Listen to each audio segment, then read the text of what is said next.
Assalamualaikum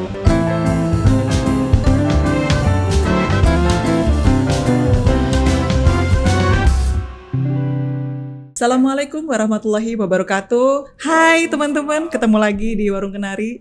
Iya, langsung aja deh, nggak sabar nih kalau mau ngobrol yang ini.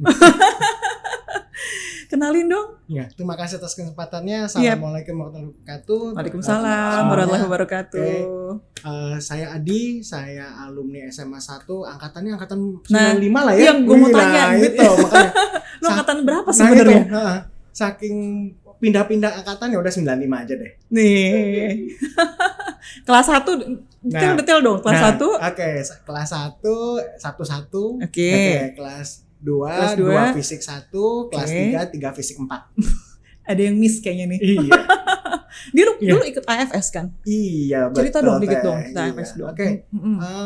Dulu aku tuh ikut AFS, jadi kita istilahnya ya, AFS tuh ada yang year program, ada yang cuman beberapa bulan ya. Aku ikut yang year program itu. Setahun, maksudnya full setahun. Yes, aku pergi tahun 94 ya, jadi selesai kelas 2 SMA, terus ikut dulu program setahun, terus kembali lagi. Tesnya gimana dia? Oke. Tesnya. Gue manggil dia Pak Kumis. Ya, Sorry ya, sama-sama 95. Sebenarnya sekelas juga dulu di Fisika 4 kan, jadi mau gitu manggil Kang Adi ada kaku gitu mulutnya. Udah panggil Kumis aja biar kenangan lama ya. Kenangan lama ya. Sorry ya. Seneng banget. Sebelumnya kan? Ya. Ya aku nggak sama angkatannya. Nah itu dia makanya gue pokoknya asal yang ada yang cantik gue masuk deh pokoknya. Mau angkatan 96, 97, 2000 gue masuk aja dah pokoknya. Oke, ya. Tadi jadi saya mulai dari tesnya tadi dong ceritain. AFS. Awalnya tuh nggak sengaja tuh. Jadi ikut AFS tuh pas lagi liburan kelas 1 ya. Jadi nyantai-nyantai di lapangan itu tuh, di lapangan upacara tuh, lapangan basket sama satu tuh yang gabung sama SMP 1 itu tuh. Jadi datang ke sana gitu ya, iseng-iseng gak ada kerjaan, terus ketemu salah satu temen ya, namanya Dono. Mungkin teman-teman Dono, ingat. Terus lu ngapain lu kok liburan datang masuk ke dalam? Gua legalisir rapot dan lain-lain. Mau ngapain lu legalisir? Gua mau ikutan ujian AFS. Oh gitu. Ya lu ikutan aja, daripada bengong. Lu ada rencana apa lu liburan? Nggak ada, gue bilang. Udah ikut aja, mau ngisi-ngisi aja, iseng-iseng aja. Oke, ya udah gue iseng-iseng. Akhirnya gue belakangan, gue legalisir rapot dan lain-lain. Gue ikutan deh, ikut ujian AFS tersebut. Gitu ya. Ya alhamdulillah tahapan-tahapannya. Itu Sebogor, betul, Sebogor. Masih ingat nggak lo yang apply berapa, terus akhirnya yang kepilih berapa gitu? Oke, kurang lebih ya, detailnya spesifik angkanya gue lupa, ada kali bangsa 100 ya. Tapi tiap sekolah, tiap SMA ngirim? Yes, betul, jadi dari SMA 1, dari SMA 2, Regina Pasis juga ada, begitu ya. Terus kalau dari SMA 1 sendiri, kalau nggak salah gue inget tuh yang ujian 30 anak. Oh 30 orang? Betul ya, jadi tahapannya. Berarti angkatan lo semua waktu 94 dong? Iya, betul. Termasuk yang tadi gue bilang, Dono akhirnya itu. Dia ngaku angkatan 94 ya? Termasuk yang gue bilang tadi. Lanjut. Oke, terus ujiannya modelnya sistem gugur ya. Jadi tahap pertama ujian pengetahuan umum gitu. Terus tahap kedua ujian wawancara, baik bahasa Inggris, bahasa Indonesia. Terus kemudian yang ketiga diskusi dalam bahasa Indonesia aja sih gitu ya, cuman kita dikasih materi yang agak-agak cukup berat ya, kondisi Indonesia saat itu yang kira-kira nantinya akan menjadi bahan pertanyaan ketika nanti kita kita di luar negeri begitu. Lebih seperti itu, Ben. Berapa lama prosesnya masih kalau? Oke, jadi pokoknya menghabiskan masa liburan naik kelas. Jadi kurang lebih hampir 1 bulan. Hampir sebulan dong. Jadi tahapannya misalnya minggu pertama ujian tadi itu tahap 1. Terus ujian tahap 2-nya minggu depannya seperti itu. Ujian tahap 3-nya minggu depannya lagi. Jadi pokoknya tuh gua ingat pokoknya benar-benar tuh gua selama liburan naik kelas itu berarti ini kan salah satu kegiatan lo yang unplanning kan, Mas? Yes, banget. Banget. Tapi udah tahu sekuensinya lo bakal nggak naik kelas tahun, ibaratnya gitu dong. Awalnya sih gue iseng-iseng doang. Ternyata setelah gue lulus, gue mulai ada bingung tuh. Apa gue diskusi dengan banyak orang ya, dengan kita istilahnya returnee. Jadi yang sudah kembali ke Indonesia, mereka sharing dan lain-lain. Ternyata setelah gue diskusi sama mereka, oke deh, nggak rugi lah insya Allah selama 1 tahun ini, 1 tahun ketinggalan ibaratnya seperti itu. Ya, Lu kemana waktu itu dapetnya? ke Virginia, Amerika. Oke. Amerika Serikat. Jelas nggak rugi. Amin. Nggak rugi ya, Mas ya? Amin. Ya tergantung dari sisi pandang sih. Kalau gue pribadi setelah gue menjalani semuanya sih, alhamdulillah nggak sih Ben. Jadi sampai dengan sekarang Nggak rugi umur juga kok ya. Nah, betul. awalnya sempet tuh banget gua tuh menyela sebenarnya. Iya, bener.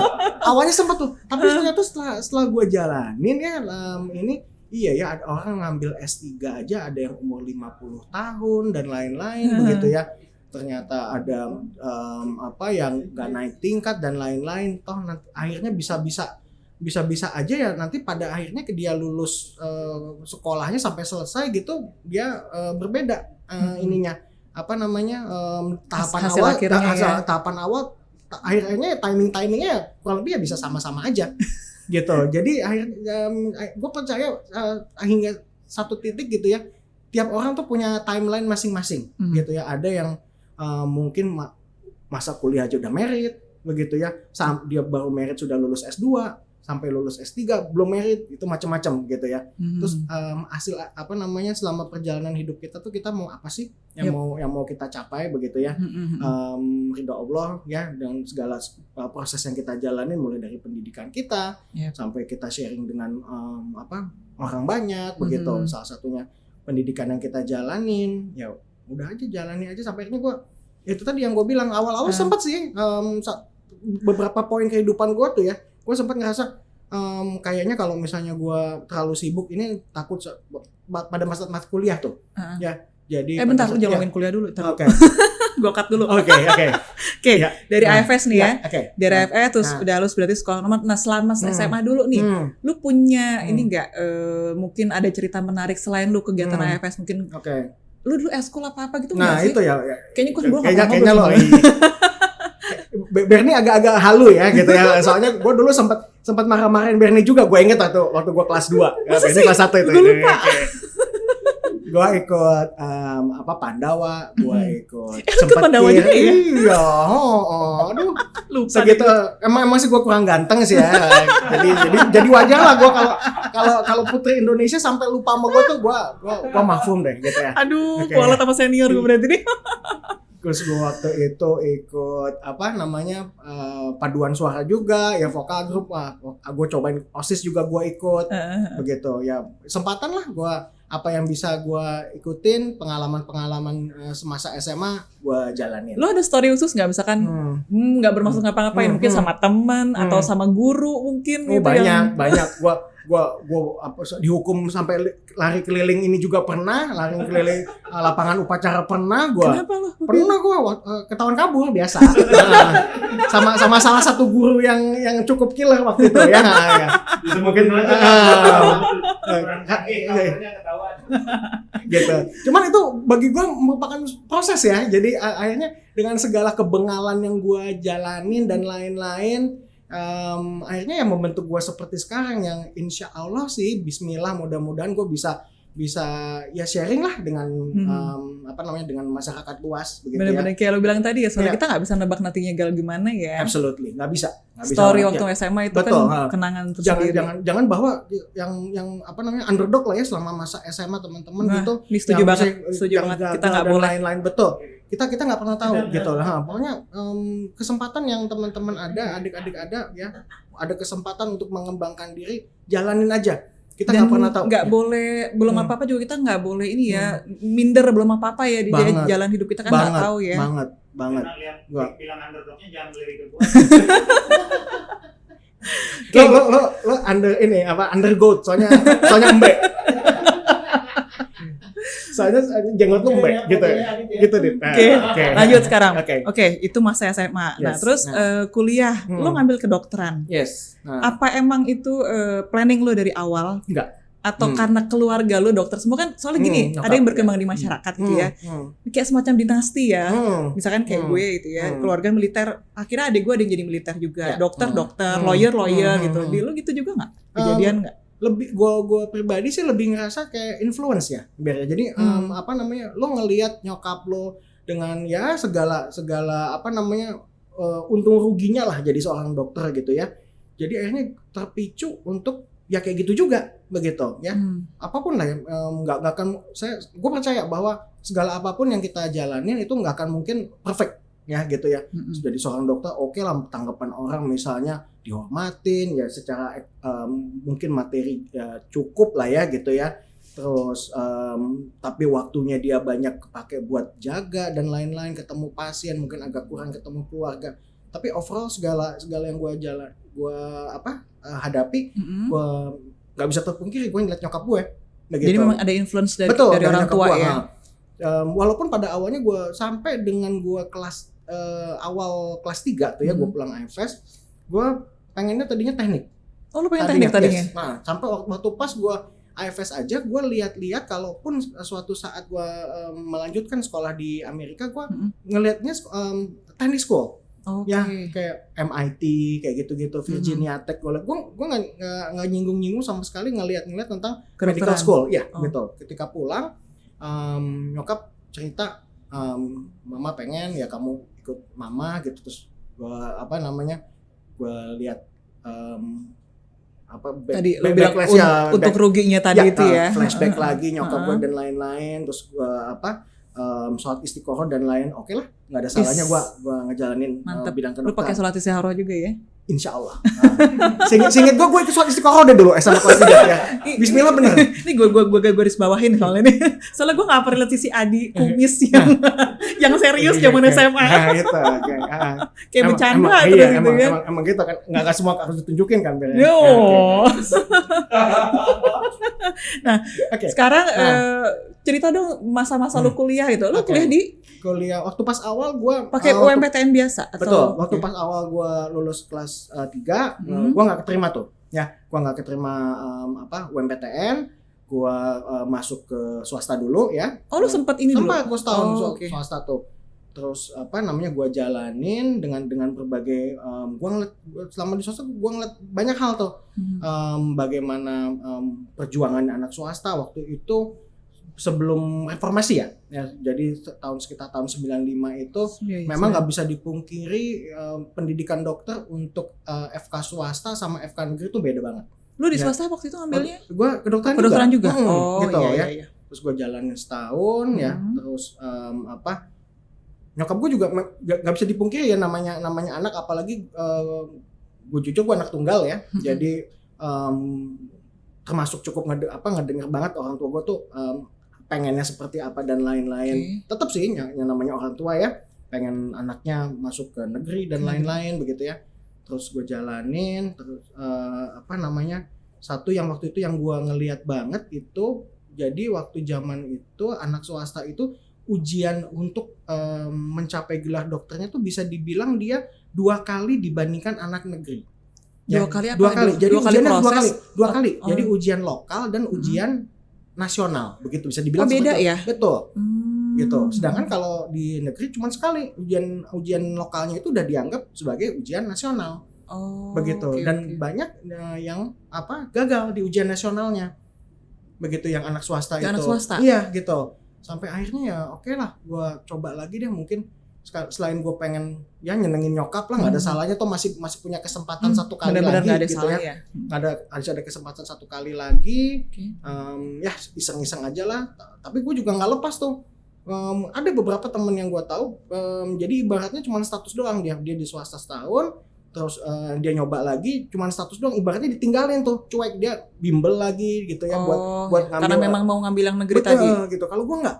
Gue swastanya gue jalanin, tetap kuliah. Gue kuliah seperti biasa, tapi sambil gue berusaha kira-kira kan materinya kurang lebih tahun pertama hampir sama tuh dengan SMA.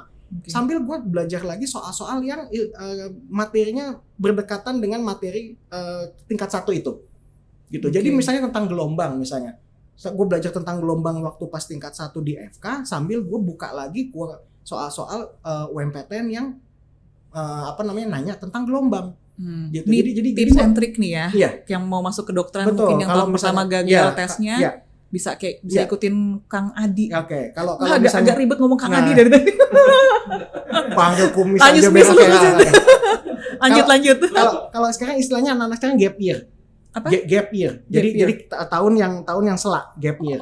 Gitu. Gap year. Oke. Jadi dia nggak keterima tahun ini, terus dia nyoba lagi SBMPTN tahun depannya, istilahnya sekarang gap year. Gue tahu ini soalnya anak gue baru masuk kuliah, bagaimana perjuangannya dia dan anak lu kedokteran juga? Alhamdulillah. Oke, itu kan bener kan dinasti kan gue ternyata anak gue gitu. Dokter gitu. Oke.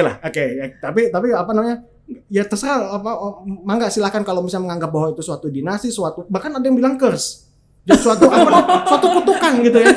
Orang tua kakeknya dokter, bokap nyokapnya dokter, cucunya dokter, keponakannya dokter, ada yang bilang sampai curse. Gitu. Ya, jadi ya silakan aja. Tapi ini good way ya. Gue seperti itu. Ya. Lu tadi udah masuk kedokteran. Oke. Berapa lama berarti lo kuliah? Kuliah kalau di waktu pas gue nggak yang udah tadi masuk di UI ya?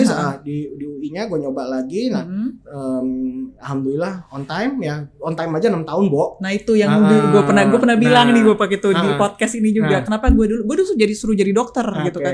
Kenapa nggak mau ngambil dokter? Kayaknya kuliahnya lama, gue bilang gitu.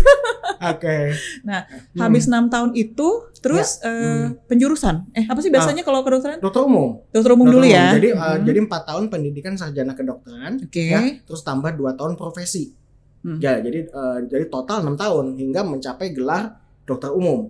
Saat lulus, saat wisuda itu sudah dokter umum. Jadi kita tuh gelarnya kalau sudah 6 tahun sekolah itu ya, DR depannya nama SKED, sarjana kedokteran. Jadi depan belakang ada ininya ya. Ada gelarnya. Jadi sarjana plus lah. Gitu. Jadi udah dapat gelar sebagai S1-nya kalau 4 tahun pertama, cuman belum dokter.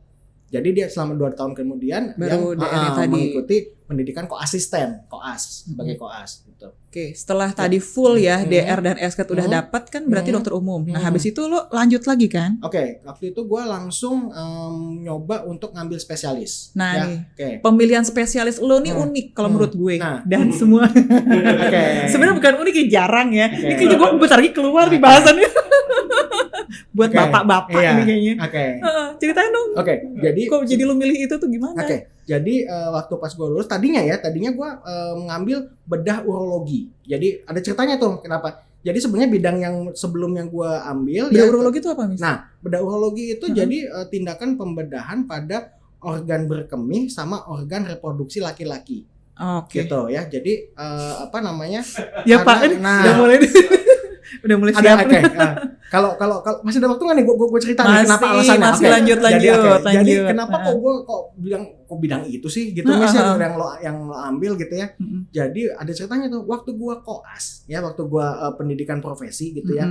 Itu kan kita disuruh bikin kayak semacam presentasi kasus ya. Jadi lu dikasih pasien gitu ya, terus lu bikin keilmuan materi tentang si penyakitnya. Terus lu bahas, terus nanti lu mempresentasikan di depan teman-teman lu, di depan dosen-dosen ya, dokter which is ya, dokter-dokter yang sebagai dosen-dosennya. Terus ditanya-tanya lah, ibaratnya kayak dihakimi begitu ya, tentang bagaimana kayak sidang tapi nggak se-ekstrim itu ya gitu ya. Nah, terus jadi waktu itu kasusnya gua ingat ada seorang laki-laki udah usia ya, tapi dia datang keluhannya ingin punya anak. Tapi ternyata setelah diperiksa biji kemaluannya itu nggak turun, gitu. Biji kemaluannya itu ada di atas. Jadi si kantong kemaluannya tuh kosong, gitu. Ya dia nggak ada keluhan lain ya. Dia hubungan sama istrinya. Kan ini nggak 17 tahun ke atas itu, atau yang sudah menikah. Lanjut terus. Aduh maaf ini kalau excited ini ya. Nah terus jadi prinsipnya kalau misalnya dia posisinya nggak ada di dalam kantong kemaluan, itu lama-lama si biji kemaluannya itu, testisnya itu dia rusak. Dan bisa-bisa dia mandul permanen. Lu tertarik sama itu ceritanya waktu itu? Awalnya gue nggak tertarik, tapi gue kepaksa belajar awalnya. Terus kan gue pokoknya mesti presentasikan tuh ya, gimana nih dia datang dengan keluhan pengen punya anak, kamu mau apain, gimana caranya gitu ya. Teman-teman gue tuh pada nggak bisa tuh. Kok ya pas banget malam sebelumnya tuh gue baca tentang itu, gitu. Jadi gue nggak sengaja gue baca tentang itu, ada satu bidang tindakan yang relatif baru gitu ya. Yang waktu itu ya, waktu gua kelas tuh sekitar tahun 2000-an ya, walaupun nggak terlalu baru banget sih, cuman di Indonesia belum banyak. Jadi tindakan yang disebut dengan penyuntikan langsung sel sperma ke sel telur gitu. Itu ibaratnya itu udah di Indonesia tuh udah level yang cukup advance. Kok ya kebetulan malam itu gua baca gitu. Gak ada yang kebetulan, itu jalannya Allah kayaknya. Oke. Terus gua mau mengungkapkan itu loh. Jadi gimana kita tuh dikecer gitu ya. Sekelompok tuh ya, ada 4 orang kalau nggak salah, nggak ada yang bisa, terus kita semua dikecer, terus gimana nih caranya? Dia si dosen tuh kayak pengen tahu tuh gimana tuh caranya kita ini. Akhirnya diungkap sama gue. Saya akan lakukan tindakan yang tadi itu, bahasa kedokterannya intracytoplasmic sperm injection. Jadi disuntikan langsung. What is that? Udah mulai deh. Ya, gitu. Itu sampai manggut-manggut sampai tersenyum profesor itu. Nah, impress gitu. Lo ya, impress dokternya. Gitu. Iya, terus Oke, gitu. Akhirnya gue, apakah memang bidang ini yang gue iniin? Gue jadi memang termasuk salah satu yang susah ya si dosen itu. Gitu. Tapi alhamdulillah kok ya gue bisa. Sampai akhirnya gue berpikir apakah memang bidang ini yang mau gue, yang memang ditunjukin sama Allah. Padahal nyokap gue sendiri bukan itu bidang spesialisnya, Ber. Nyokap lo apa ini? Kulit ya? Kelamin. Kelaminnya tapi nggak jauh sih kelaminnya tadi. Ada kelaminnya juga sih, cuman bedanya. Kulitnya doang. Kalau kayak tadi lebih spesifik lagi gitu ya. Oke. Kulitnya doang ini lebih. Oke, terus gue ngambil urologi, terus gue ngejalanin pendidikan. Gue waktu itu dapetnya di Bandung. Tapi dalam perjalanan pendidikan gue mengalami apa yang disebut dengan bantalan tulang belakang gue tuh keluar dari tempatnya. Jadi namanya HNP, hernia nucleus pulposus. Jadi dia keluar dari, jadi kan kita punya tulang belakang nih, tulang belakang itu kan jarak antara tulang belakang. Ada kelemahan dalam bawaan, gitu. Itu ada 3 keluar. Padahal orang biasanya cuma 1. Di gua tuh 3.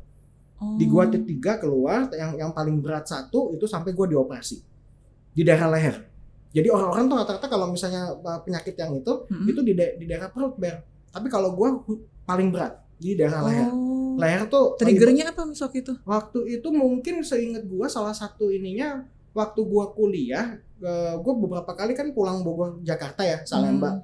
Terus gua sering tidur tuh kayak ini kepala tergoyang-goyang karena gua ketiduran di bus. Gitu.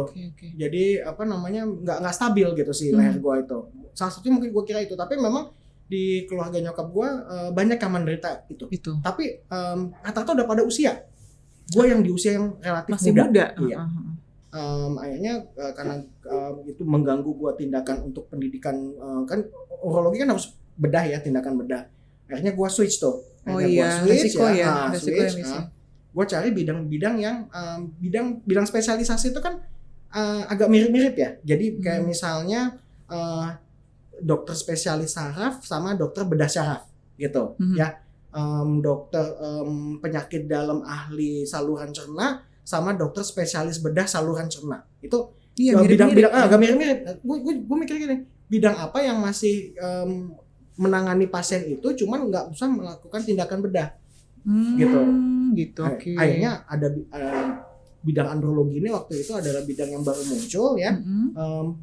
Tempat pendidikannya pun di Indonesia sampai saat ini cuma ada 1 di Surabaya. Jadi berarti gue ke Surabaya. Yes. Berapa lama misok itu? Gue sebenarnya kurang lebih 3 tahun 3 bulan. Wow. 3 tahun 3 bulan pendidikannya. Berapa orang yang bareng lo waktu itu ngambil spesialis? Yang bareng spesialis kalau yang angkatan gue waktu itu 2, gue sama temen gue. Yang seluruh angkatan yang waktu itu ngambil pendidikan memang nggak banyak ya, karena itu termasuk bidang yang relatif baru ya, Ber ya. Jadi mungkin ada cuma 10 gitu ya. Hingga saat ini pun di Indonesia ya, dari Sabang sampai Merauke kita semua tuh kurang lebih cuman hanya sekitar 100-an orang. Nggak banyak. Gitu. Oke. Nah, selama sekarang udah mulai masuk ke pekerjaan lu yang sesungguhnya ya. Selama lu mulai aktif di apa tadi andrologi ya bahasanya ya. Temuan-temuan apa sih yang sekarang lo bisa lihat dan temukan gitu? Kecenderungannya mungkin sekarang ini mulai agak ilmiah dikit. Gue cerita aja nih ya. Boleh. Contoh kasusnya nih. Laki-laki ditemukan ternyata spermanya 0, gitu. Dia pengen punya anak kedua. Ternyata dia udah punya anak pertama. Jadi anak pertama dia lancar, dia pengen punya anak kedua susah. Ya, baru diperiksain tuh spermanya si suaminya. Ternyata spermanya 0. Oh, bisa ya? Ngamuk dia sama bininya kan. Bini gue selingkuh sama siapa nih? Anak siapa nih? Anak gue bukan. Padahal mukanya mirip banget sama bokapnya. Si anaknya, anak nomor satunya. Bisa ternyata. Nah, gue mau tanya, kan orang memang lebih mungkin lebih umum taunya spesialisnya yang ke perempuan ya, karena kan memang kayaknya kalau perempuan untuk memeriksakan hal seperti itu kan udah biasa ya. Nah, kalau laki-laki kan ada. Selama ini yang lo temuin gimana? Makin kesini apa kesadaran laki-laki untuk memeriksakan diri itu meningkat atau gimana? Betul, kesadarannya makin meningkat. Makin meningkat sekarang meningkat. Ya. Betul. Jadi gitu.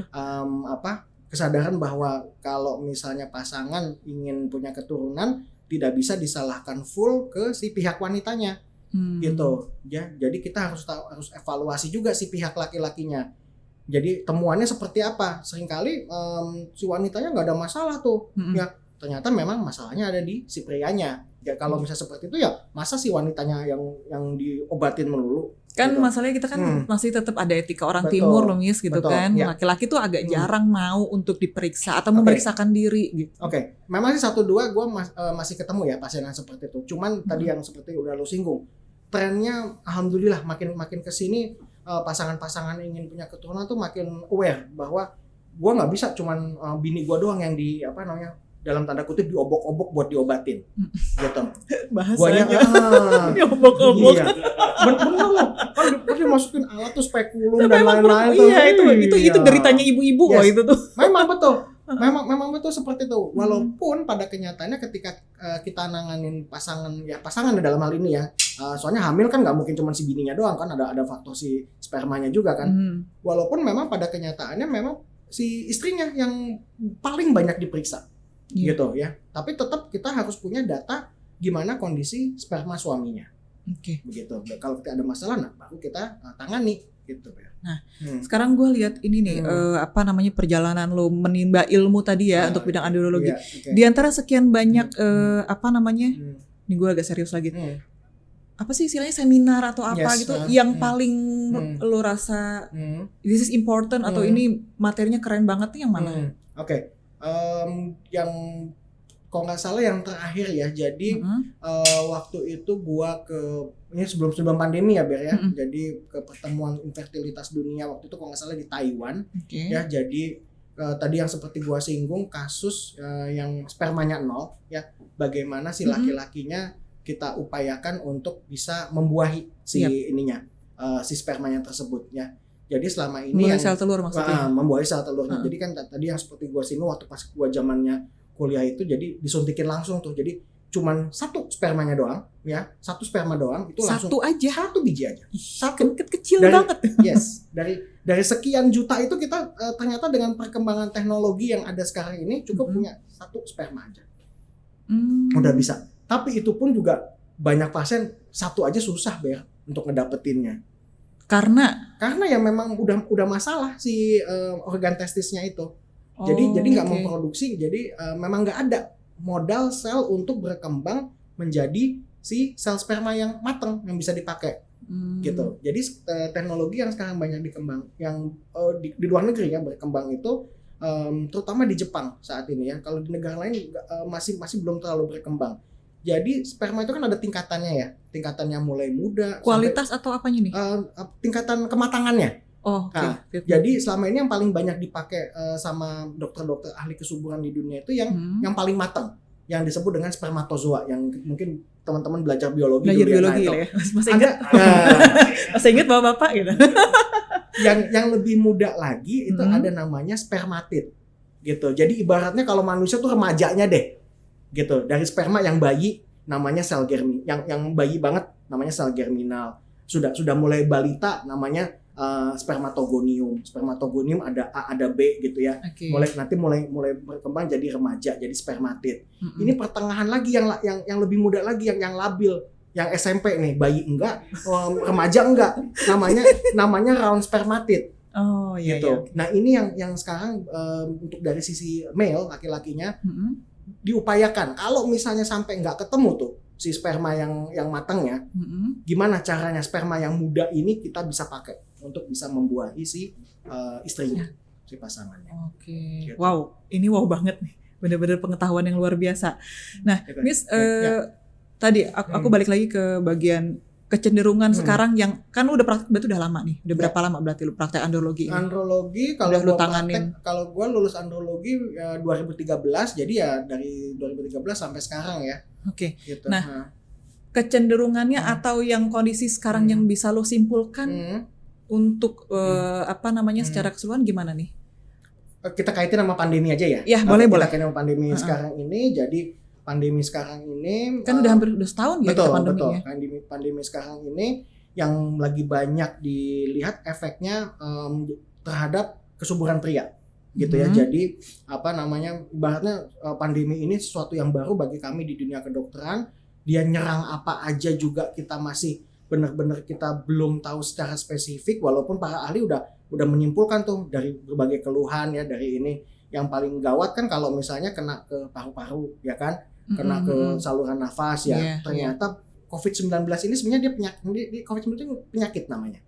Jadi coronavirus disease 19 ya. Karena ditemukannya first at 2019. Jadi tahun 2019. Sebenarnya nama virusnya adalah SARS, Systemic Acute Respiratory System Virus, SARS-CoV yang tipe 2. Mungkin dulu pernah ada yang SARS yang sebelumnya itu ya gitu. Itu kurang lebih hampir sama tipikal virusnya. Cuman yang ini lebih gila lagi, lebih ganas. Dengan mutasi-mutasi yang lebih variatif. Begitu ya. Terus jadi para ahli di dunia kedokteran ya, para peneliti dan lain-lain pengen tahu tuh organ apa aja yang kena. Ya, tentu saja dikaitkan sama bidang spesialisasi masing-masing. Nah kalau gue ya bidang kesuburan laki-laki. Andrologi, ternyata kena tuh. Kena. Sampai bisa bikin dari penelitian pasien-pasien di Cina bisa sampai mandul permanen, nggak bisa punya anak permanen. Ngeri juga ya. Ada lagi penelitian mengatakan bisa ketemu di cairan maninya, seminal plasma, di cairan spermanya. Tapi dibantah oleh ahli dari Amerika Utara. Ya, tapi masalahnya kelemahannya kedua penelitian ini mereka menggunakan sampel penelitian yang berbeda. Begitu. Yang Amerika Utara dia menggunakan banyak tapi cuma di Amerika Utara aja. Dengan kemungkinan yang varian dari mutasi virusnya juga berbeda. Harusnya yang ini ya. Betul, harusnya mestinya kalau mau dilakukan penelitian, sampelnya harus digunakan juga dari negara lain. Cuman kendalanya tadi itu pertemuan langsung agak sulit. Begitu ya, karena terbatasi oleh regulasi dan lain-lain gitu ya, sehingga pertemuan paling melaporkan aja. Begitu dari masing-masing dengan yang bisa masing-masing para ahli lakukan. Kalau di kita sendiri di Indonesia sendiri sudah pernah ada kasus belum? Spesialis lu? Kalau yang terkait sama ini akibat ini ya? Akibat langsungnya gue belum pernah nemu, tapi bisa. Jadi pernah positif gitu ya. Ketika gue periksa spermanya memang dia menurun kualitasnya. Tapi dibuktikan secara langsung memang betul-betul kena ke si organ testisnya gitu ya. Memang gue belum menemukan. Gitu. Ada yang melakukan penelitian di Indonesia, ada dokter yang melaporkan seperti itu. Karena baru setahun juga sih ya. Betul. Jadi masih berkembang banget itu informasi-informasi masih berkembang. Tadinya awalnya kan vaksin aja kan 14 hari. Regulasi terakhir 28 hari ininya rentang vaksin ke-1 sama kedua gitu ya. Penelitiannya baru pada sampel penelitian 18 tahun ke atas. Padahal anak-anak juga banyak yang kena. Nah, gimana nih belum ada penelitiannya. Waduh, masih berkembang banget, sementara kehidupan terus berjalan. Bagaimana nih? Ya udah jalan aja, penelitian berjalan.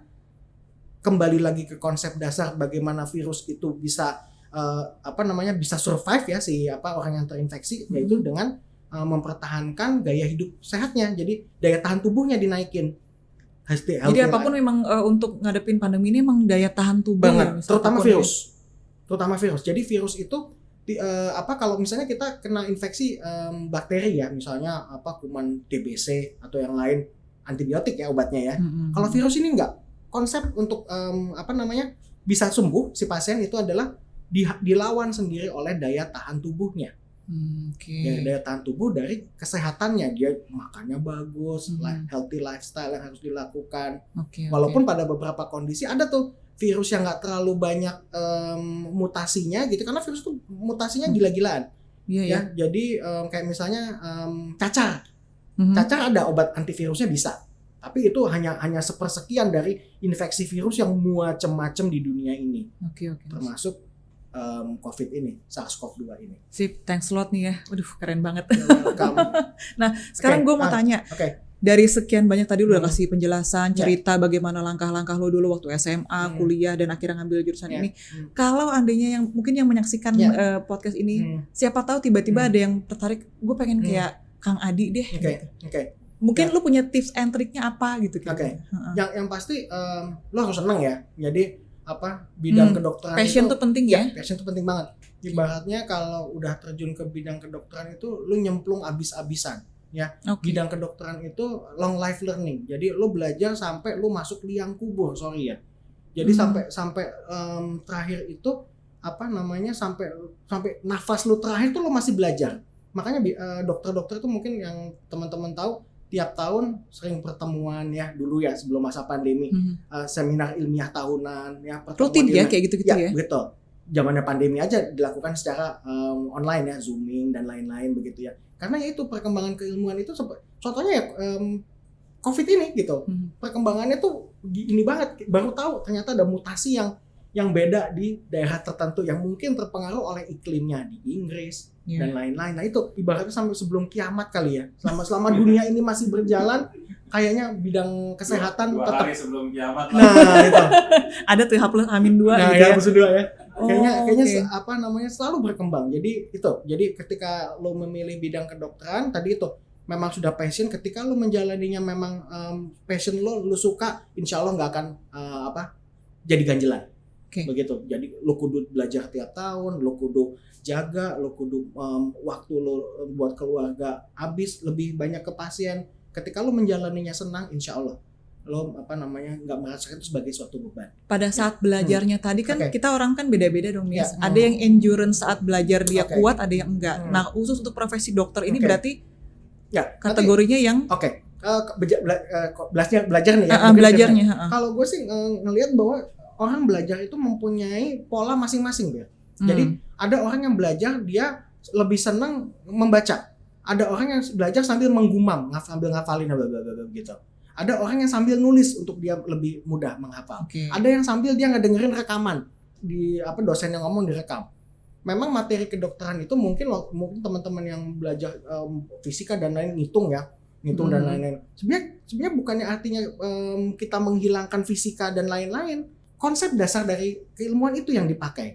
Mungkin kita nggak perlu lagi ngitung Newton berapa ya, aksi reaksi gitu ya, keluar dari kelas kecepatan enggak ketika lo milih kedokteran, tapi konsep itu yang akan lo pakai begitu. Jadi misalnya kecepatan cairan darah, bagaimana ketika dia mengalir di pembuluh darah, gaya gesek ketika yang akan terjadi ketika si pembuluh darah tersebut tidak normal, ketika adanya lemak dan lain-lain yang mengganggu aliran darah. Gitu, konsep fluida di situ ya. Iya, benar. Hebat ini masih ingat Masya Allah. Gue udah beda jalur banget nih. Itu Pak Basuki banget kayaknya.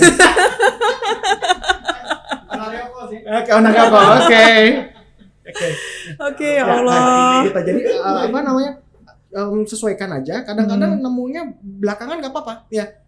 Jadi misalnya dalam apa maksudnya? Nemu pola diri, nemu pola belajarnya. Betul. Nemu pola diri belajarnya itu seperti apa? Nggak apa-apa diikutin aja, dijalanin aja. Yang penting ya tentu saja ya lulus persyaratan dulu buat masuknya ya. Makin kesini tuh makin banyak tuh Ber. Kayaknya zaman kita tuh dulu cuman PMDK sama UMPTN doang kan. Zaman sekarang ada ujian mandiri, ada dilihat jalur prestasi ya. Kayaknya makin banyak deh. Gitu untuk jalur masuknya gitu. Jadi kayaknya lebih ini ya, lebih banyak option begitu ya. Pilih yang ini ya, masuk dulu gitu ya. Nanti ketika prosesnya berjalan nggak apa-apa. Dilihat dirinya seperti apa, dicoba aja gitu. Nanti akan ketemu. Demikian juga kalau gue sih ngelihatnya di kehidupan ini seperti apa ya kayak gitu. Kadang-kadang kita nyemplung dulu aja. Oke. Kita nyemplung dulu dalam perjalanan kita adapted dengan kondisi yang ada. Siap. Oke. Gue baru lihat sisi adik kumis yang ini beneran loh. Lu kayak beneran loh. Salut, Miss. Ya. Alhamdulillah kumisnya mungkin udah berkurang gitu. Jadi lebih bijak gitu ya. Jadi gue bukan Samson gitu, jadi gue pendek gitu.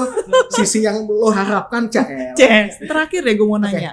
Kan lo, nih makasih banget lo udah benar-benar luangkan waktu untuk datang ke sini langsung dari Bandung kan ya? Dari Bandung gue. Ya, ini langsung import dari Bandung nih ke sini. Pengen dapat ini dong, mungkin sepatah dua patah kata dari lo tentang acara ini. Terus kalau ada masukan ke depan gimana supaya pasti tadi yang subscribe tambah banyak dan yang bisa lihat juga tambah banyak.